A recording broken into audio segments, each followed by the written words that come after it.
सबसे पहले इन इंद्रियों को सुधारो, वश में करो। ये ज्ञान विज्ञान का नाश करने वाले महापापी काम को अवश्य बलपूर्वक मार डाल। भगवान आदेश कर, ज्ञान विज्ञान नाशनम पापमानम प्रजयहीनम।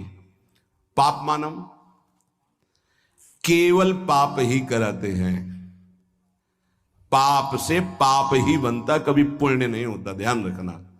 धर्म पूर्वक जो कमाया जाता है उससे पुण्य होता है, पाप पूर्वक कमाई से कभी पुण्य नहीं होता। चाहे सब का सब लुटा दो जाके, वो जिस जिसकी बुद्धि में जाएगा उसकी बुद्धि भ्रष्ट करेगा और उसका पाप उसको लगेगा जिसने दिया है। पाप मानम ही प्रजय ही, काम संपूर्ण पापों की जड़ है। काम उत्पन्न होने पर केवल पाप ही पाप बनता है। आगे चल करके ये काम इतना ढक देता है कि वो राक्षस हो जाता है, उसको समझे में नहीं आता है कि मैं कर क्या रहा हूं। जो आजकल समाज में धीरे धीरे आसुरी प्रवृत्ति फैल रही है, विवेक को ढक करके अंधा बना देता है काम। पूज्य जनों में, पवित्र संबंधों में भी मनमानी आचरण होने लगते हैं। उसको एक ज्ञान ही नहीं रहता कि मैं पाप कर्म कर रहा हूं। महापतन पातकी स्वरूप उसका हो जाता है, जिसको काम अपने अधीन कर लेता है। इसलिए भगवान कह रहे हैं इस महापापी को अवश्य मार डालो। अर्जुन, जैसे कुछ लोगों की सोच, सत्संग सुना तो लगा गृहस्थी मार्ग ठीक नहीं, चलो छोड़ देते हैं।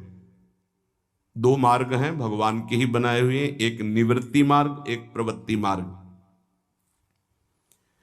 अगर आप प्रवृत्ति मार्ग में प्रवृत्ति से ठीक से चलेंगे तो गृहस्थी में रहते हुए भी आप निवृत्ति माने जाएंगे। कैसे? जैसे सबसे पहला आश्रम है ब्रह्मचर्य आश्रम, सबका, चाहे गृहस्थ हो चाहे विरक्त हो, पहला आश्रम ब्रह्मचर्य आश्रम है। कुछ ब्रह्मचर्य आश्रम से नैष्ठिक ब्रह्मचर्य को चले जाते हैं निवृत्ति मार्ग में, और कुछ ब्रह्मचर्य आश्रम से गृहस्थ आश्रम को चले जाते हैं। पर सबसे पहला आश्रम ब्रह्मचर्य है। पहली नींव बर्बाद। कहां ब्रह्मचर्य का पालन, हमारा जो धर्म कहता है उसके अनुसार कहां पालन हो रहा है?